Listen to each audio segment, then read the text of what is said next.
Kan 3-2 berarti saat main di markasnya Persija dong? Iya. Wow, berarti Seru. Nah, itu ada bercandaan tuh. Cuma kan pasti kita belum tahu ya nanti akan. Jangan-jangan guard of honor-nya di situ. Itu kan sebuah hal yang apa ya, sangat anomali gitu. Maksudnya El Clasico tapi Persib udah juara. Misal sekali lagi. Apapun masih bisa terjadi. Ya tergantung ini lawan-lawan berat ini Persib bisa lewatin nggak gitu. Karena jadwalnya Borneo sama Persija nggak sesulit Persib. Sportivitas, fair play kan di atas segalanya. Persaingan cuma di lapangan lah. hanya 90 menit ya Iya, katanya. betul. Jadi jangan sampai ke arah yang anarkis, merusak gitu. Itu berkali-kali juga gue sering campaign sih. Banyak yang bilang gini, kita masa depan kita cerah. Pemainnya muda-muda. Pemainnya bagus, muda-muda. Itu logika umum, bukan logika sepak bola yang dipakai. Sampai yang ngomong itu pun menurut gue ada juga yang pengamat ya, berarti nggak paham. Pemain asing itu sebenarnya yang benar ya, nggak dibatasi. Oh, malah jangan dibatasi. Nggak dibatasi. Kalau konteks liga profesional, memang pemain-pemain terbaik yang layak tampil. Nah, dulu siapa yang pernah bilang ya, pelatih Persija kalau nggak salah. Kan dia katanya disalahin nggak pernah ngasih kesempatan ke pemain-pemain muda Persija tampil. Dia balas tuh, dia bilang, ya bikin liga usia U22 khusus liganya. Setiap klub. Itu benar menurut gua. Yang benar itu. Masalahnya kita kolam kompetisi di U17 ke atas, minim. U17 ke atas itu sebelum senior ya? Iya, betul. Itu minim. Kalau itu dibanyakin kolam kompetisinya, itu nanti muncul lagi.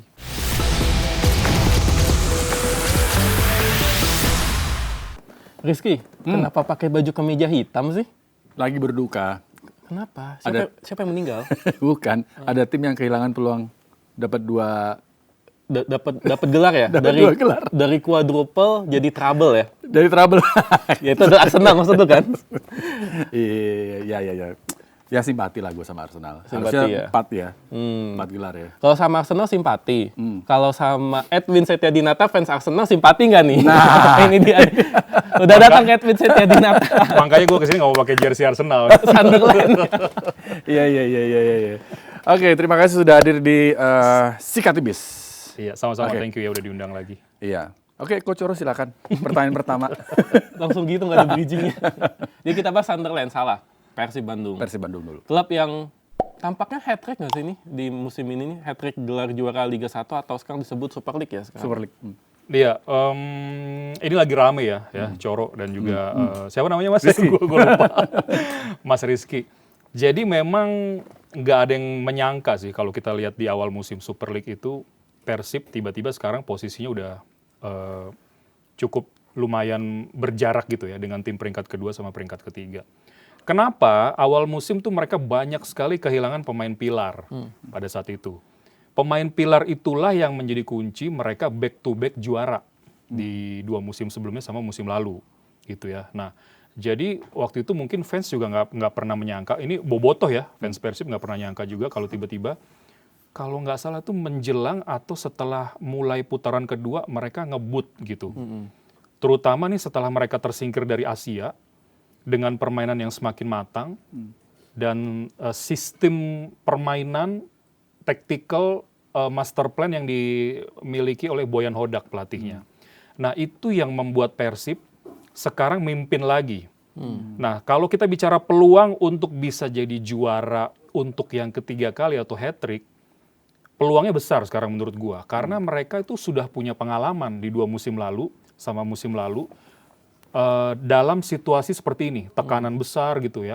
Jadi mereka udah pengalaman, selain pengalaman, kedalaman skuadnya one of the best di Super League. One of the best. Ya. Jadi lu bisa bikin, kemarin gue bercanda tuh sama komentator kalau kita lagi siaran. Ini bisa bikin 2 formasi sama bagusnya nih Win. Terus gue bercandain, enggak 2,5. 2,5 malah bisa ada satu lagi cadangannya bagus-bagus juga gitu. Udah gitu ya, udah kedalaman skuad bagus, berarti kan materi pemain bagus. Nah, lu nurunin siapapun di babak yang kedua, mau game plan apapun, yang diturunkan itu dia bisa jalanin itu. Jadi kadang-kadang tuh kalau kalian perhatikan ya, Boyan Hodak itu di babak pertama main nggak bagus atau lagi ketinggalan. Entah apa yang dia sampaikan di ruang ganti itu, tiba-tiba babak kedua tuh mereka bisa berubah. Dan langsung berubah tuh bukan cuma cara main, tapi apa ya, lebih tajam dan tiba-tiba menang aja. Meskipun ya, yang beda itu dengan musim lalu misalnya, kemenangannya itu mungkin cuma tipis 1-0, tapi tiba-tiba 5 kali kemenangan beruntun. Terus mainnya mungkin nggak seatraktif musim lalu. Ya sekarang balik lagi, mau main bagus tapi hasilnya 3 poin. biasa-biasa aja atau kalah, atau mau main nggak bagus, nggak enak dilihat, Tapi menang. tapi mimpin klasemen gitu kan. Dan Persib kan nggak selalu begitu. Ada saat mereka juga main bagus, menang besar lawan Madura misalnya. Tapi kan sekarang kalau memang mereka secara game plan bagus dan meraih hasil positif di akhir pertandingan, ya why not gitu loh. Menurut gua ya gitu. Kalau menurut Bung Edwin nih, ini sebenarnya Persib ini lebih karena materinya bintang 5 nih, atau memang masterclass-nya dari Bojan Hodak? 60% itu Boyan Hodak. Oke. Faktor terbesar Persib itu ya. Kan dia waktu masuk menggantikan Luis Mia, itu kan banyak keraguan. Ya, karena waktu itu lagi nggak terlalu bagus. Iya, termasuk gua ragu. Bisa nggak sih gantiin Luis Mia yang punya nama besar, mainnya excellent gitu ya, enak dilihat. Ternyata memang apa ya, menurut gua ini pelatih cerdas gitu. Kapan harus main nunggu, defend counter, transisinya. Nah sekarang kan di sepak bola kan transisi nomor 1. Taktikal apapun nggak akan bisa berjalan kalau transisinya jelek atau nggak bagus. Nah pertanyaan sekarang, orang tuh banyak loh ngomong, iya transisi bla bla bla, tapi balikin deh. Lu ngerti nggak transisi itu apa? Kan gitu. Transisi itu, dulu tuh kita cuma kenal gini, sepak bola menyerang bertahan, udah. Ternyata di antara menyerang bertahan, tarik garis itu ada yang namanya transisi. Transisi itu sebelum lu menyerang, ada fase pergerakan, tactical, ke posisi untuk menyerang. Nah itu dia. Seberapa cepat transisinya. Ya, itu yang dilakukan, nah katanya lu fans Liverpool. Jurgen Klopp, Yes. itu transisinya waktu itu terbaik di Liga Inggris. Waktu juara ya. Yeah. Karena kalau kita bicara transisi gini, dengan bola mau ngapain, tanpa bola lu mesti ngapain. Yeah. Itu cepet gitu. Jadi kadang-kadang kalau lu perhatikan Persib sekarang nih, gue sambungin lagi ke Persib. Begitu lawan hilang bola, 7-8 detik itu mereka udah bikin peluang langsung. Cepet sekali ke depan. Tak gitu. High pressing berarti ya? Bukan high press itu lu di pressing lawan. Tapi kalau misalnya Persib high press nih, lawan hilang bola, kan bola diambil Persib, itu kan langsung fase pergerakan menyerangnya cepat sekali. Nah itu transisinya, itu gila. One of the best di Super League musim ini. Ini berarti kan taktikal ya, taktikal dari seorang pelatih. Ya. Nah, apa yang itu jadi istimewa dibandingkan dengan klub-klub yang lain gitu? Iya, jadi di sepak bola itu nggak cuma masalah taktik aja sih ya, Rizky. Di sepak bola juga ada man management, bisa memotivasi pemain, bisa mengeluarkan potensi terbaik dari pemain yang dimiliki. Itu keistimewaan Boyan Hodak. Di samping memang ada pengalaman, kan dia tampil di Asia nih, lawan-lawannya kan juga bagus. Jadi dia sudah terbiasa ketemu lawan bagus dengan berbagai macam karakter. Ketika main di Super League lagi, seperti ada mentalitas yang berbeda gitu. Jadi dia lebih pede dengan lawan itu, ketemu lawan yang di Super League, oh, kita udah pernah lawan yang misalnya yang lebih bagus kok, yang lebih tight misalnya, kita udah pernah ketemu situasi di pressing seperti ini, kita harus gimana, mereka udah tahu. Nah, perhatikan beberapa pemain Persib itu ya, etos kerjanya juga berubah musim ini. Jadi secara unit, mereka jauh lebih compact, lebih kompak juga, dan lebih koordinasi pertahanannya lebih bagus. Contoh nih ya, kalau kalian lihat perhatikan Beckham Putra, William Barros atau Berginio, begitu hilang bola, mereka tuh bisa turun jauh loh, ikut bantu pertahanan. Kadang-kadang kalau yang nggak bisa ngikutin maunya Boyan Hodak untuk transisi bertahan seperti itu kebuang. William Marcilio.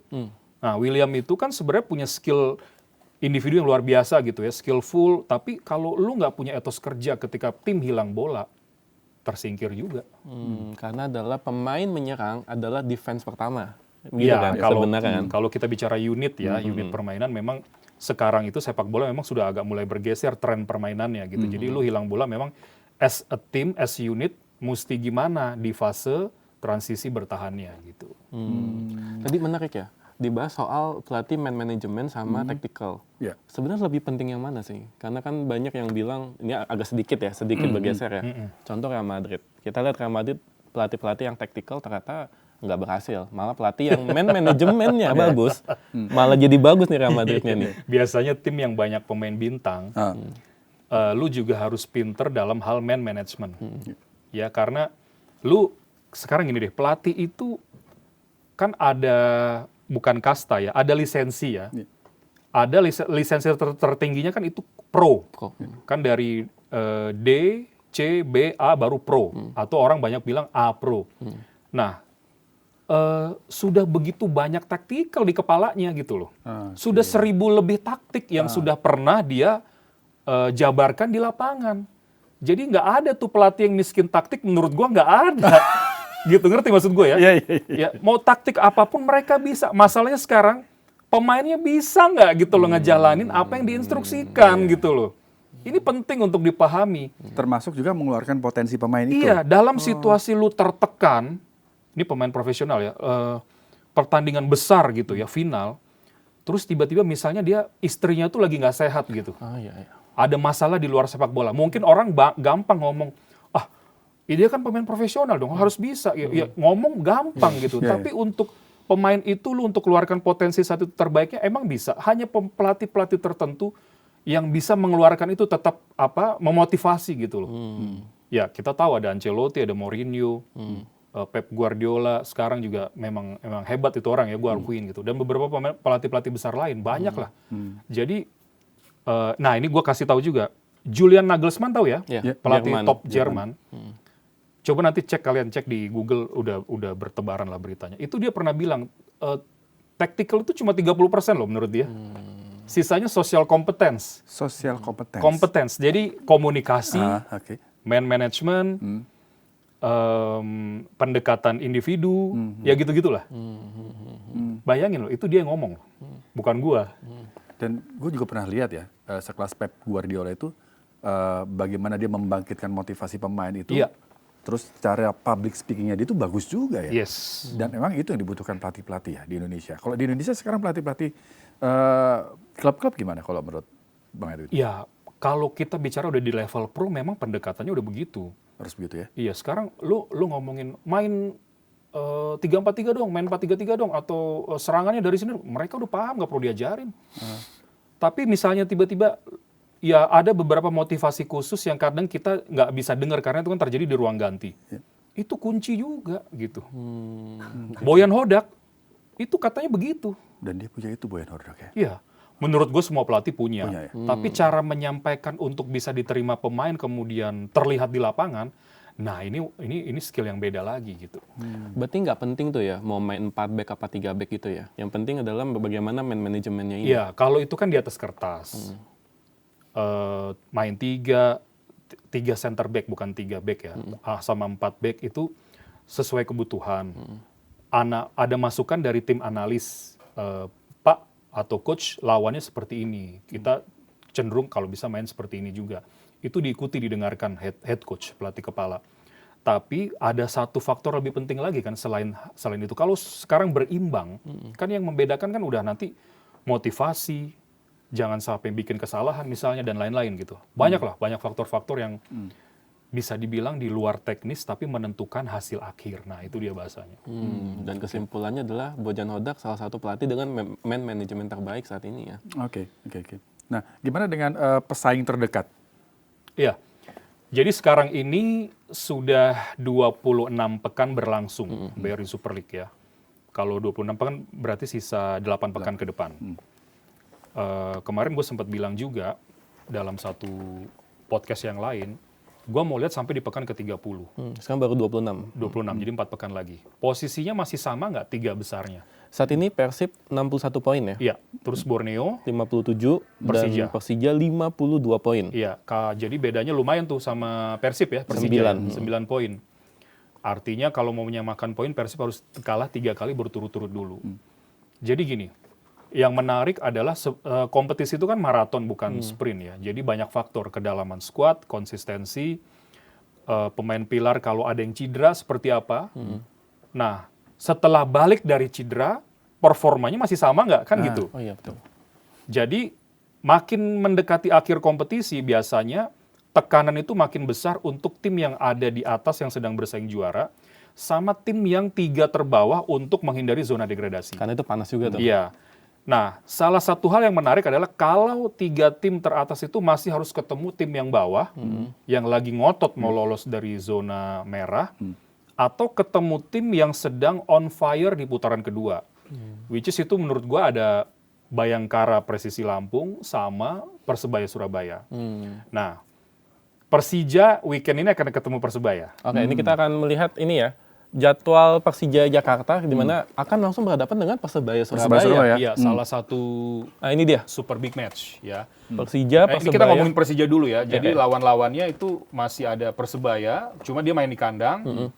Terus gua rasa kalau lawan PSBS Biak mungkin masih di atas kertas ya, di atas kertas bisa Masih ke handle lah ya. dapat poin. Lawan PSM mungkin juga masih bisa dapat poin.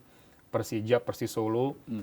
Nah, sampai nanti di El Clasico-nya nih. Oh iya, sebulan lawan lagi. Persib Bandung. Gitu. Ini bisa dikatakan El Clasico Persija Persib ini jadi kunci ya? Jadi kunci nanti tergantung pada saat jelang El Clasico ini poinnya gimana mereka. Mepet atau enggak? Karena Persib ini, nah terakhir lawan Semen Padang ya, Iya.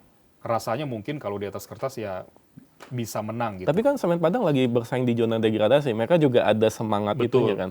Nah, ini kalau ngomongin Semen Padang kemarin kan mereka juga lawan Persib di kandang kalah. Di mana waktu itu gue sudah ngomong juga bahwa harus hati-hati nih Persib ketemu Semen Padang. Ada sebuah kepercayaan diri yang baru karena pelatihnya kan juga baru ya, Coach Imran sama Yeyen Tumena. Iya, untuk main. Yang dimana mereka kemarin sebelum lawan Persib menang. Iya, trennya lagi Menang oke. away. Ternyata lawan Persib, itu dia Persib juga sudah seperti apa ya? Seperti punya formula lah menghadapi tim-tim seperti ini. Ternyata menang. Clean sheet pula kan, TJ 2-0. Pakualam, betul. Cuma gini, Persib ini kalau ngelihat jadwalnya, Jadwal Persib Bandung ya. ya itu Kita lihat jadwal Persib Bandung kita. lumayan agak berat dalam artian gini, masih harus ketemu Dewa United, masih harus ketemu Bayangkara Presisi Lampung, di mana lagi gila-gilanya permainannya, lagi on fire, dan masih harus ketemu Persija. Maksud gue, sama kalau nggak salah dia masih harus ketemu PSM Makassar away. Oh ya, oh itu lumayan sulit tuh. Ya, jadi kalau dia hilang poin sebelum ketemu Persija, kan gapnya bisa deket lagi. Nah, ini yang harus diwaspadai sebenarnya oleh Persib Bandung. Cuma Nah ini dia, Persib akan menghadapi, oke ini 30, oh ini 4 Mei. Mei ini. ya kalau nggak salah besok dia lawan Bali dulu, Bali dulu ya, oke. baru mungkin lawan ini. Belum lawan ini. Tapi ada jadwal yang cukup berat ya ini nih, lawan Bayangkara. Bayangkara ya. Karena lagi on fire. Ya di April lah nanti kita akan lihat. Oke. Nah, ini Arema. Dewa ya, ini juga berat. Karena rekor pertemuan mereka kalau ketemu Dewa itu selalu sulit. Tapi Dewa lagi nggak terlalu bagus juga kan Dewa musim ini. Nggak terlalu bagus, tapi setiap lawan Persib itu kesulitan. Oke. Karena musim lalu ya, ketika Persib streak nggak pernah kalah, kekalahan pertama itu dari Dewa. Mainnya di Bandung pula gitu. Kalah home ya. Iya, nah musim ini udah ketemu di Bandung, menang 1-0 kalau nggak salah, itu susah banget nyari menangnya. Tapi menang gitu. Jadi maksud gue, mentalitas Persib itu sekarang sudah terbangun di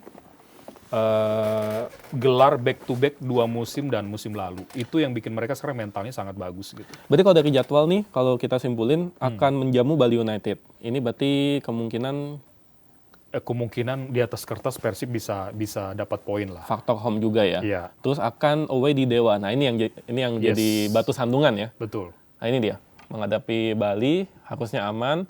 Mungkin akan menjadi masalah ketika away Dewa di United. Dewa Ini harus United. diperhatikan lawan Dewa ini. Persib harus hati-hati ya karena Dewa ini apalagi kan ada mantan pemain Persib juga di sana.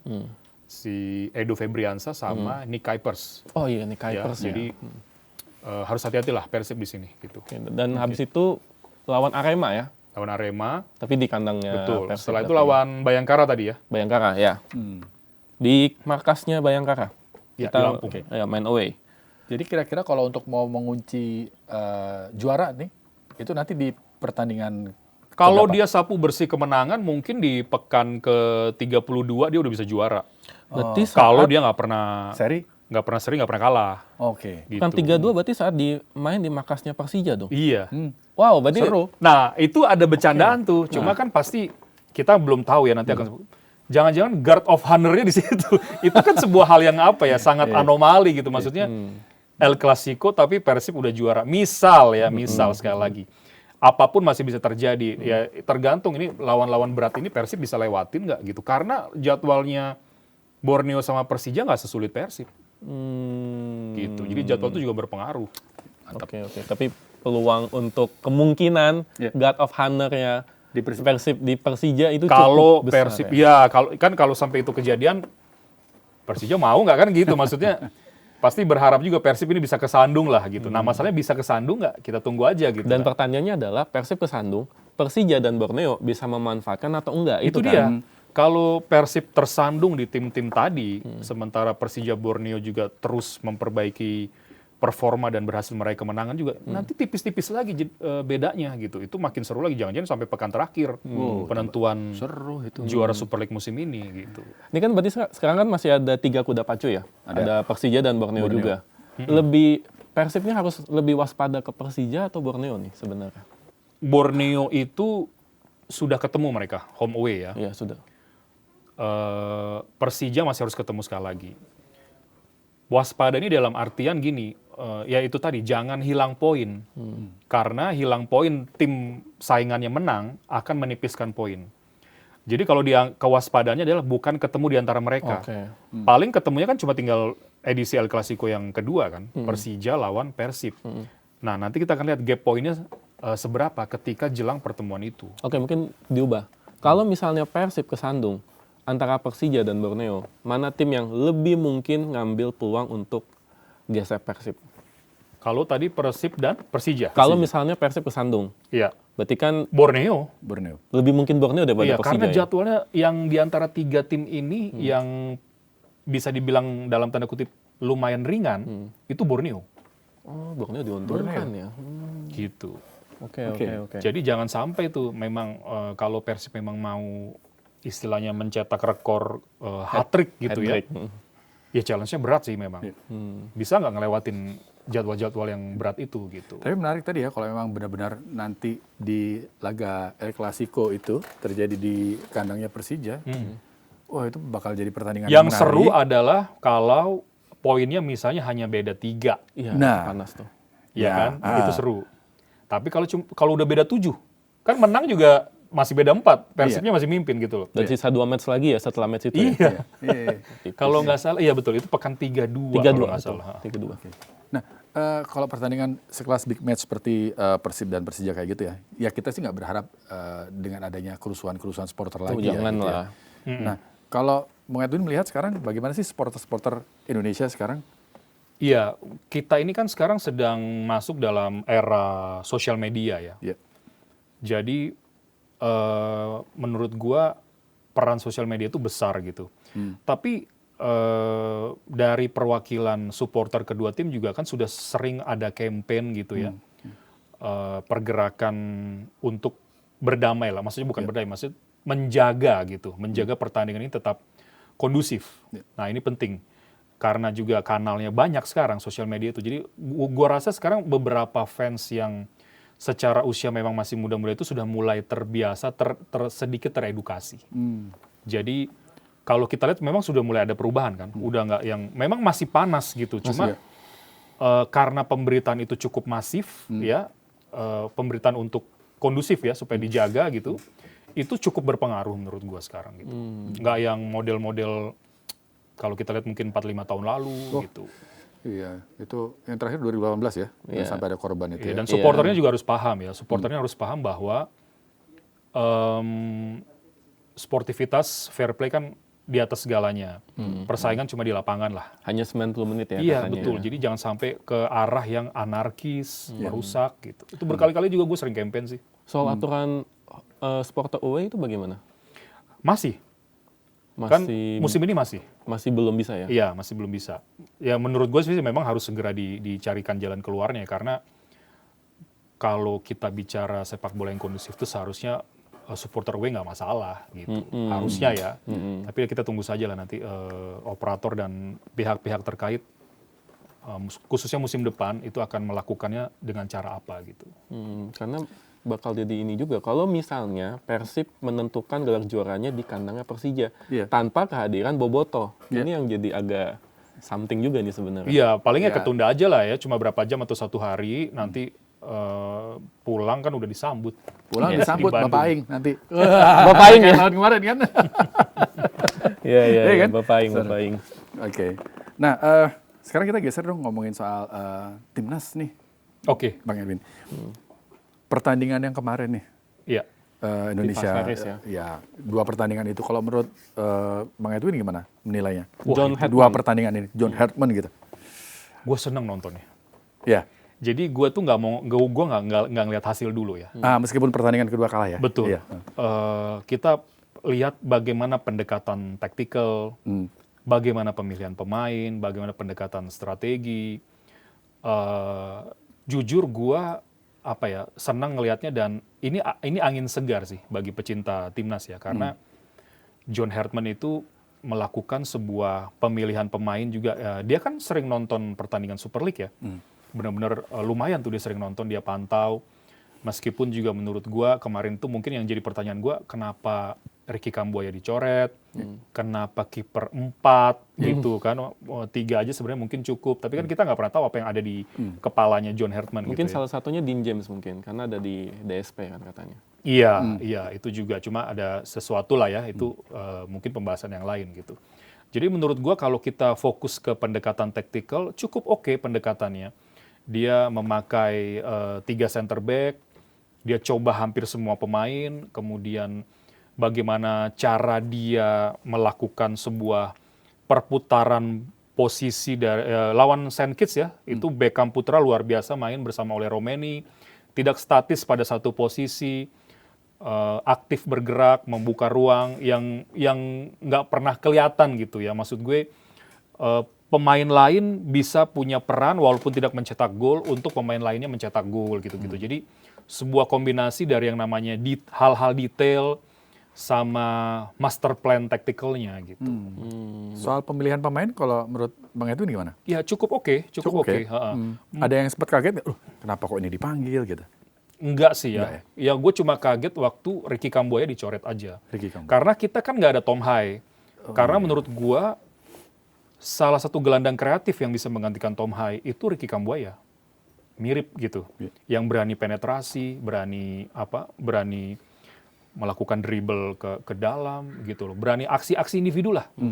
Gitu. Kalau Tom Hai ini kan lebih ke visi ya. Passingnya. Profesor yang gue dapat bola, lu gerak aja nanti gue yang milih kan gitu kan, tipikalnya gitu mainnya gitu. Tapi kalau Ricky Kambuaya begitu tim buntu, nah dia bisa tuh aksi-aksi individu gitu.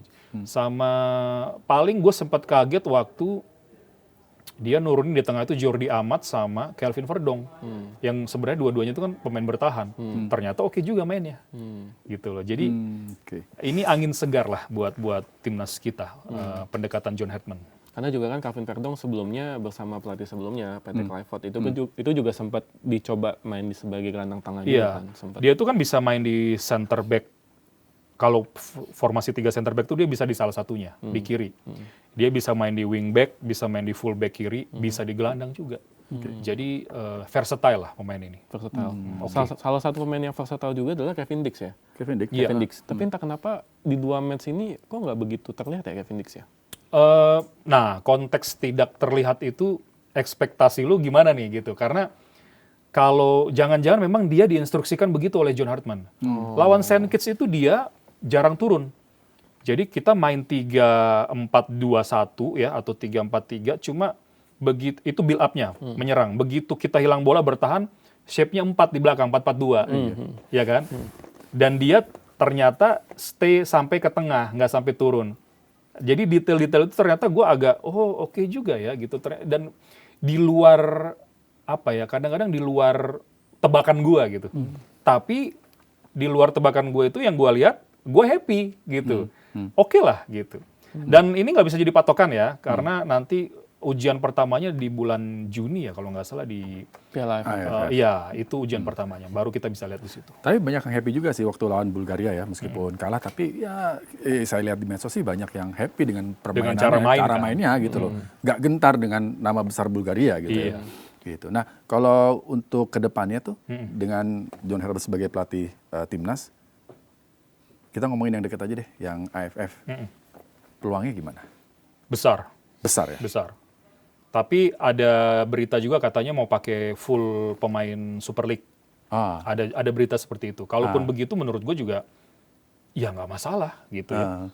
Terserah John Herdman aja mau gimana. Cuma dari cara dia main, karena kalau ngelihat pelatih yang punya improvement bagus itu adalah ketika deadlock dia mesti gimana, pergantiannya gimana, ngerubah gaya mainnya gimana, game plan-nya dia pada saat buntu seperti apa. Itu kelihatan kok langkah-langkahnya cukup oke gitu. Lawan Bulgaria kan deadlock kan sebenarnya. Deadlock memang, tapi kan makanya deadlock dalam artian dia kan harus coba pemain lain, Cor. Nggak bisa, makanya dia masukin lagi tuh Beckham, Donitri. Kalau misalnya dari awal dia masih Beckham, mungkin ada sesuatu yang beda kan, gitu loh. Namanya juga uji coba, dia perlu tahu permainan semua pemain itu sampai mana gitu.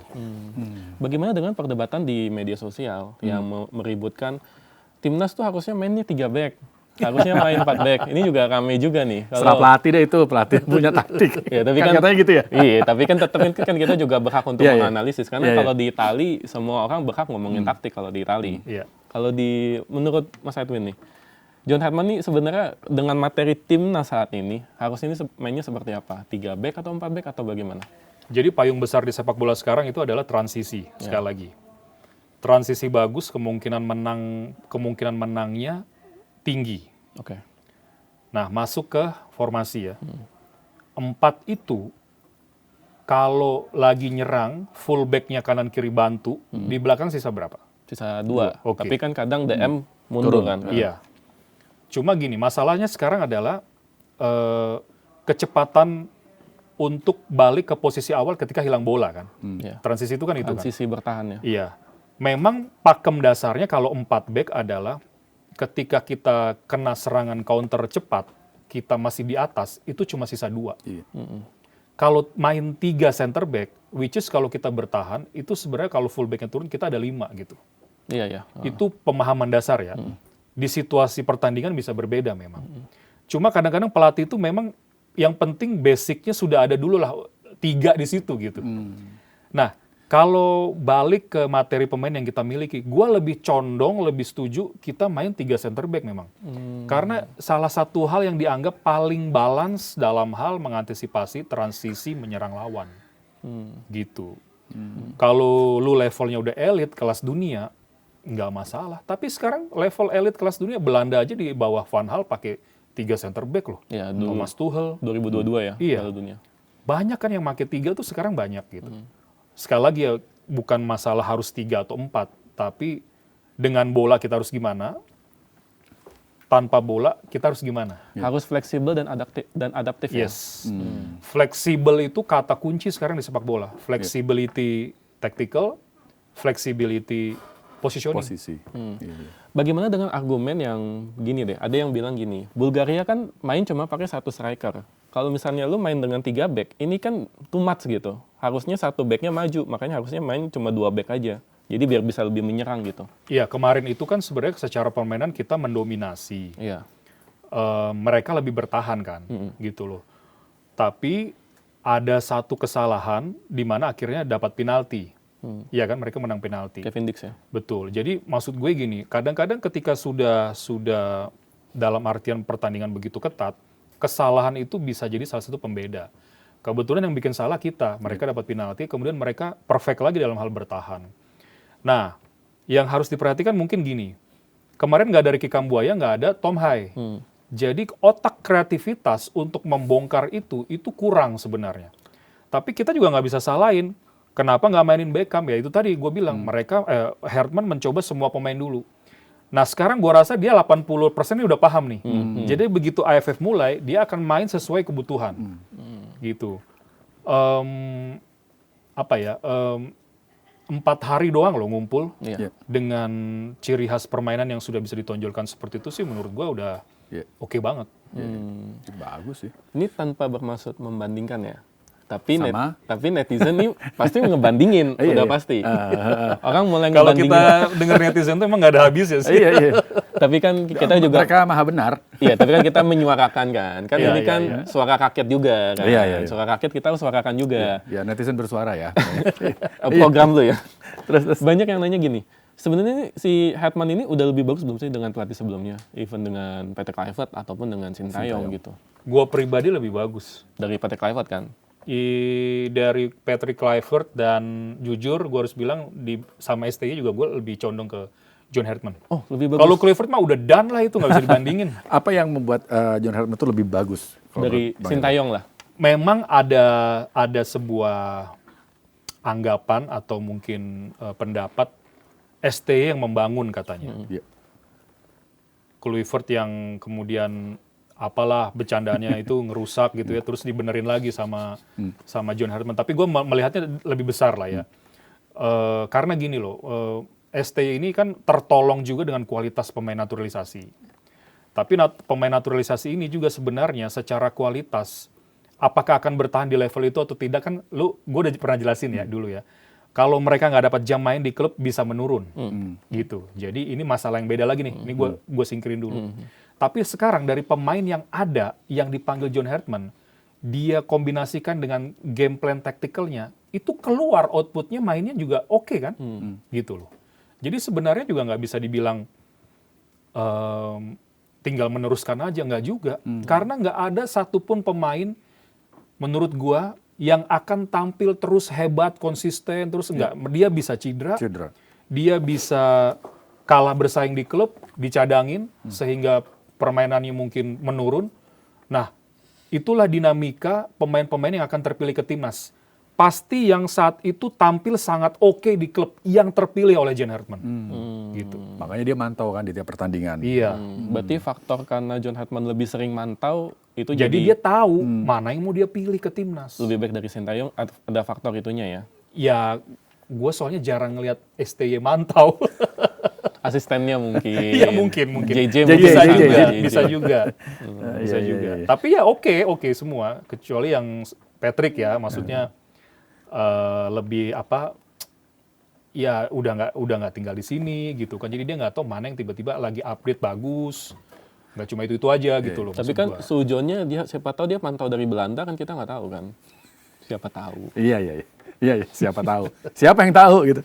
Tapi gue setuju sama, kita dulu pernah ngobrol sama Bang Supriyono ya. Iya. Kalau John Hartman itu lebih karakternya sih yang kuat sih.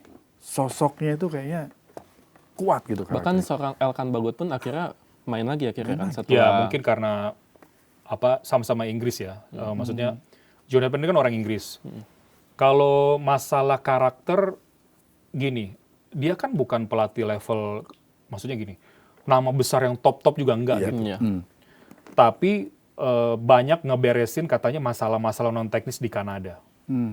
Megang bintang, handle pemain bintang seperti apa, megang ruang ganti seperti apa. Itu kan yang nggak kelihatan di TV. Iya. Ya kan? Tapi menentukan di lapangan gitu loh. Nah ini yang kadang netizen tuh nggak lihat gitu. Dan nggak semua pelatih punya kemampuan itu susah loh. Iya. Leadership gitu. Ya, leadership sih. Tactical, come on lah, udah level pro. Udah pernah masuk Lu Piala mau Dunia. main 5-3-2, 2-1 berapa lah, itu mah udah di luar kepala mereka, dia nggak usah diributin. Nggak ada pelatih miskin tatik, nggak ada. Apa? Nggak ada pelatih miskin tatik, nggak ada. Oh, Ancelotti enggak ya? Oh, jago. Oh, jago.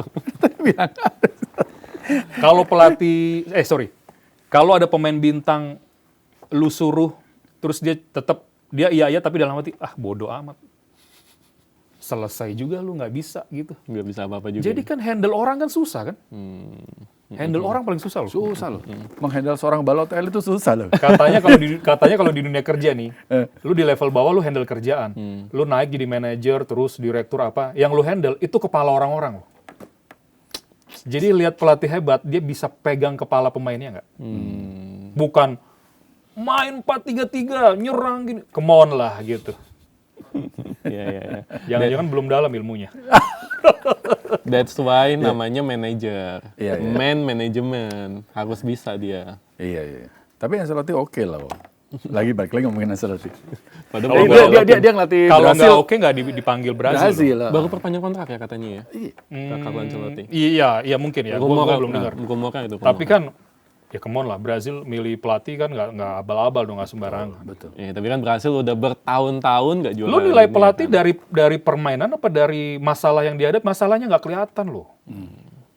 Kalau dari permainan kelihatan jelek, tapi tiba-tiba hasil akhirnya menang karena sesuatu yang dia lakukan kita nggak bisa lihat. Itu kan ilmunya udah tinggi dong. Jurgen Klopp ngeberesin persoalan di Liverpool tuh nggak gampang loh. Ya masalah salah sama Mane ya. Iya kan? Iya, tapi ngomongin soal apa namanya tadi Brazil ya. Kita ngomongin Piala Dunia nih sekarang. Sedikit lah. Sedikit aja Piala Dunia. Karena tinggal 100 hari lagi, kurang dari 100 hari bahkan 2 bulan lagi. Juni ya. Ya, 2 bulan lagi lah. Dengan berapa sekarang 48? Iya. 48 tim Iya, ya. menurut gue sih FIFA nih, aduh, Kenapa tuh? kurang kerjaan aja gitu. Kayak nggak ada. Jadi maksudnya ada kita- tim yang menurut gue mungkin belum layak lolos secara Nah. level permainan jadi lolos. Contohnya, Ya, CONCACAF itu segala lah. Curaçao. Haiti ya, Haiti.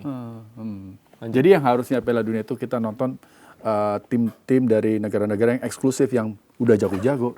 Akhirnya kita mungkin nanti akan ngelihat banyak, mungkin ada beberapa pertandingan yang wah ini pertandingan pembantaian nih. Ya bisa jomplang. Iya kan? Nah kalau menurut Bang Edwin, Apa tuh? 4 tim yang ke semifinal.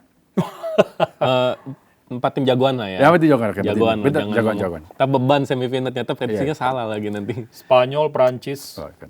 Selanjutnya. Argentina, Brazil sih enggak ya.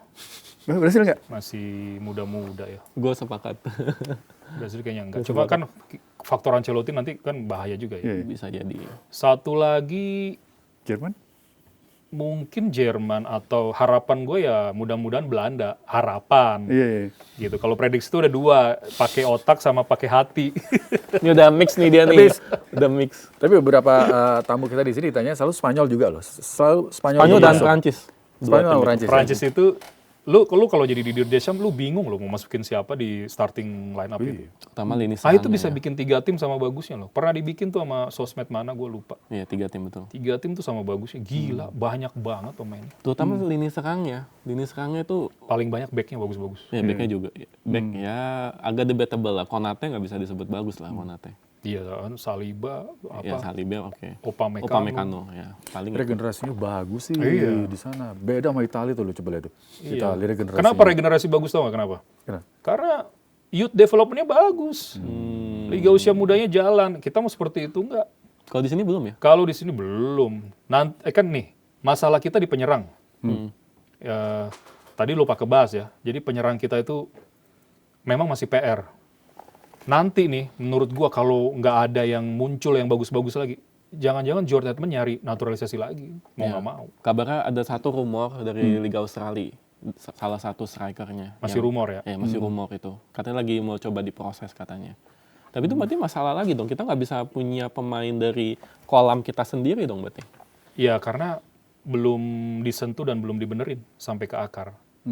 Dan itu yang masih gua tunggu kan gitu. Iya. Nggak usah jauh-jauh ke Eropa, ke mana gitu ya. Jepang dulu aja deh. Jepang itu gila itu. Jepang itu katanya, lu main di luar negeri bukan jaminan juga lu masuk timnas. Karena pemain berkualitasnya banyak banget. Ini nyambung sama yang pernah gue bilang ya, Cor ya, waktu Ya. bahkan banyak orang bilang dulu ya, zamannya Rafa Strike lagi bagus-bagusnya. Siapa lagi? Ada Banyak Jens yang bilang, Haven. ya bukan Justin Hapner sekarang kan masih muda tuh. Ivar iya. Jenner, banyak Iya, yang iya, bilang iya. gini, oh kita masa depan kita cerah. Pemainnya muda-muda. Pemainnya bagus, muda-muda. Itu logika umum, bukan logika sepak bola yang dipakai. Sampai yang ngomong itu pun menurut gua ada juga yang pengamat ya, berarti nggak paham. Iya. Masa depan sepak bola kita cerah itu kalau kolam pemain kita yang berkualitas banyak. Jadi bukan hanya dilihat di timnasnya pemain yang muda-muda aja. Ya sekarang Rafa Strike kemana gue tanya? Iya. Gue udah ngomong itu dari berapa bulan yang lalu, banyak juga yang nggak paham. Sekarang kebukti gitu, Rafa Strike, aduh di Dewa aja jadi cadangan. Masih muda. Ayo. Iya betul. Dan di luar itu biasa, Rizky, Iya. Coro. Pemain yang drop, ya kalau ada pemain bagus drop, dicoret sama pelatih timnas nggak dipanggil. Dia panggil yang lagi bagus nih di klub apa. Lagi bagus. Oke, ditelepon masuk. Padahal caption 0 di timnas. Dipanggil. Nggak pernah kekurangan. Nanti yang drop tadi nih, improve lagi kan, bagus lagi kan, kepanggil lagi ke timnas. Kalau stoknya nggak ada, cuma itu lagi yang dipanggil. Iya. Tapi kan impact-nya ke timnas. Betul. Ngerti ya maksud gue ya? Jadi masa depan timnas yang cerah bukan dilihat dari saat itu usia pemainnya masih muda. Enggak. Tapi kan ada juga yang bilang gini kan, sebenarnya salah satu muaranya kan ke timnas kan ya. Tapi kan sebelum itu kan ada liga gitu. Jadi itu kan nyambung ke piramida sepak bola. Timnas tuh paling atas. Ujungnya kan. Makanya dia paling kecil segitiganya. Kenapa segitiga paling kecil di piramida itu adalah timnas? Karena yang bisa ke situ nggak sembarangan. Itu level elit dan cuma sedikit pemain. Jadi yang banyak ini yang harus dikelola dengan baik. Gitu. Paling bawahnya kan grassroots kan, pembinaan usia muda. Tapi setelah itu kan ada liga. Di mana Ada itu amatir, ada profesional, liga profesional baru timnas. Gitu. Pertanyaannya adalah gini, banyak yang bilang gini, kan liga harusnya menjadi tempat untuk pemain muda digembleng lah istilahnya. Tapi sekarang 11 pemain asing, di mana itu juga menjadi masalah juga sekarang. Oh iya. Sebenarnya gini loh, kalau kita bicara liga profesional, pemain asing itu sebenarnya yang benar ya, nggak dibatasi. Oh, malah jangan dibatasi. Nggak dibatasi. Kalau konteks liga profesional, memang pemain-pemain terbaik yang layak tampil. Nah, dulu siapa yang pernah bilang ya, pelatih Persija kalau nggak salah. Kan dia katanya disalahin nggak pernah ngasih kesempatan ke pemain-pemain muda Persija tampil. Dia balas tuh, dia bilang, ya bikin liga usia U22 khusus liganya.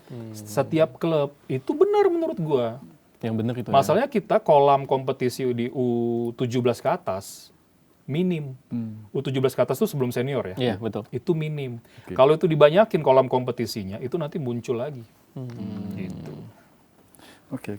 Berarti di U22 itulah nanti semua pemain-pemain lokal kita ya berkompetisi untuk bisa menembus. Kita kalau ngomongin ini bisa sampai ya. besok. Panjang. Tapi dikit deh, udah masuk ke pembahasan terakhir. Apa itu? Tim lu Apaan? Lu masih yakin gak sih Liverpool bakal Liga Champion? Karena sekarang pilihannya gini, Kalau kalau di lawan PSG ya? Iya. PSG. By the time kita syuting, mainnya nanti malam. By the time kita syuting ya. Ya, sekarang kan kalau fans Liverpool tuh pilihannya begini. Lu mau menang Liga Champion, tapi slot gak dipecat, atau lu... Emangnya kenapa sih dengan slot? Kenapa? Dia kan abis juara Liga Inggris loh. Lalu klub lu juga Liverpool gimana sih? Nggak, kita minta pendapat dari seorang Bang Edwin gitu. Ada apa sih dengan Liverpool ya? Kalau dari kacamata seorang ini ya, pandit bola gitu ya. Pandit. Waktu gue bisa salah ya, waktu slot juara musim lalu itu masih 60% sisa-sisa peninggalan Jurgen Klopp sih, sepertinya. Semuanya. Nah iya kan. Itu, jadi kayak meneruskan. Iya. Setelah musim ini baru kelihatan gitu. Dan itu kayaknya piala Premier League menang pondasinya itu masih tersisa yang apa yang dibangun oleh Klopp. Nah sekarang ini kan udah banyak pemain-pemain baru, termasuk misalnya Gravenberch-nya jadi pilar. Soboslai, terus tapi Salah mulai menurun kan. Iya. Terus kan ada beberapa yang hilang, Luis Diaz itu kan sebenarnya berpengaruh juga gitu. Tapi ya maksud gue gini, makanya kalau namanya klub, namanya kompetisi, pemain itu kan come and go, datang dan pergi. Yang agak stay lama manajer, kualitas manajer sebenarnya juga pengaruh. Berarti slotnya ini yang bermasalah nih. Sama kayak Arteta, Guardiola gitu ya. Tapi kan tadi ini agak sedikit ya. Tadi kan timnas juga disebutkan nggak segampang itu untuk meneruskan kan. Kayak tadi John Herman meneruskan Sintayong dan Patrick Kluivert, tetapi kan nggak gitu juga. Ada usaha dia juga. Ini juga sama dengan slot. Di zamannya Klopp kan Gravenberch itu nggak pernah dipasang sebagai DM. Sampai akhirnya slot menemukan ternyata dia bisa jadi DM. Sampai akhirnya bisa menjadi juara. Berarti kan ada andil slot juga di sini. Ada, memang ada. Dibilang cuma peninggalan 100% Klopp juga enggak juga, memang juga, ada kan? ya. Tapi memang terbantu ya pondasi yang sudah jadi gitu. Nah di musim ini kan baru mulai kelihatan gitu beberapa titik-titik lemah Liverpool itu. Gitu. Berarti harus dipecat ya ini slot. Wah, diserbu ntar. nggak tahu ya. Kalau ekspektasinya tinggi bisa dipecat. Iya. Karena mungkin udah terbiasa oke ya dengan Klopp ya. Iya. Tapi menurut gua yang namanya pelatih baru ya butuh waktu lah gitu. Tapi kan dia udah bawa juara musim lalu. Ya, juaranya kayaknya kalau kata-kata teman-teman fans Liverpool itu juara untuk Klopp sebenarnya. Oh gitu. Ya kan masih banyak pemain buat itu kan. Pemain-pemain pilihan Justru Klopp Arteta nih kalau nggak dapat piala menurut gua harus dipecat. Harus ya? Harus. Iya, dari peluang 4 quadruple. terus treble. Iya. Tapi kan tadi malam menang sama Sporting kan. Iya, kan masih Iya. perempat final. Masih ada Menang away loh. Keren. game-game lain. Ya, dia bisa dimaafkan kalau dapat Premier League atau UCL sih mungkin ya menurut gua. Lebih mungkin Premier League atau UCL? Premier League. Karena 9 poin. Hmm. Karena gini, karakter tingkat kesulitan liga sama turnamen itu beda. Betul, betul. Liga tuh lu butuh konsistensi, butuh jarak poin yang jauh gitu ya. Tapi kalau turnamen kadang-kadang lu perlu luck, perlu pendekatan yang berbeda gitu. Jadi lawan kan nggak ketebak tuh kalau di turnamen gitu. Tapi bukankah kalau untuk di Premier League ini Arsenal lebih ke pressure ya? Kan dia kan sebenarnya udah unggul sangat jauh kan dibanding UCL yang dia udah nggak ada pressure lagi sebenarnya. Ya cuma apa ya? Gua rasa masih bisa dimaafkan lah karena Arsenal nggak pernah juara UCL gitu. Iya. Jadi ada tambahan trofi yang akhirnya baru tapi bergengsi gitu. Last question nih. Nasib Arteta di akhir musim bagaimana menurut Ya, Bung Edwin? ya depend on dapat Premier League nggak, dapat UCL nggak gitu. Gua rasa kalau dapat Premier League pasti selamat, dapat UCL mungkin bisa menyelamatkan juga. Tapi kalau nil gelar lagi, bahkan gua aja menurut gue sih harus dipecat sih. Kalau prediksi lu berarti lebih mungkin IPL berarti. IPL. Dapat nggak IPL? Dapat sih kayaknya. 9 Dapat ya? poin loh. Oh. 9 poin hitungannya kalahnya lawan City, nah kan masih harus ketemu City nih. Iya, 9 poin tapi di bawahnya City loh. 2 pekan lagi ketemu City, anggap aja kalah, nggak apa-apa. Terus City one game Sisanya in hand-nya menang. jangan kalah. Iya sih. Tapi kan kalau kata Klopp dikejar City tuh kayak dikejar sama singa yang lagi Iya. mengendus gitu. Dia itu 3 musim beruntun dikejar City dan kesalip mulu. Enggak dong, 2 dong. Yang terakhir sama Liverpool. Iya, dua Liverpool. musim. Ya, maksudnya ini yang Oh, iya, ketiga. ini musim ketiga betul. Musim ketiga dikejar City kan. Jadi maksud gue kan ada pengalaman. Ya jangan terulang lagi lah gitu. Kalau enggak dia susah loh Arteta ini. Menurut gue ya, mungkin ini terakhir nih kesimpulan gue. terakhir. Khusus Arsenal aja. 1 gelar juara antara UCL atau Premier League dia dapat. Kayaknya itu bisa meledak deh. Karena udah punya mental, gue juara nih. Next-nya mungkin akan berbahaya Arsenal gitu. Dia hanya butuh 1 gelar aja penentu untuk mentalitas pemain ke depannya akan lebih keluar semua nanti. Sentuhan terakhir ya. Bisa terupgrade mentalnya ya. Hanya butuh 1 gelar aja yang antara IPL atau UCL. Udah tutup aja sebelum produser gue di belakang makin happy denger Arsenal bakal juara soalnya. Udah happy tuh di belakang. Oke, thank you Bung Edwin. Ya, sama-sama. Nanti Coro, kita undang Rizky. lagi Ya. ketika ini ya timnas nanti main. AFF ya. Ketika Arsenal nanti juara, kita undang lagi. Kunci ya kalau Arsenal juara ya. Iya, kalau Karena Arsenal udah juara, diprediksi. kalau lo undang lagi ntar gue bawa makanan lah. Boleh dong buat satu kru ya. Iya, Campers boleh, semua, produser semua dapat ya. Kalau Siap. juara ya nanti gue bawa. Dicatat. Sampai jumpa episode berikutnya. Bye.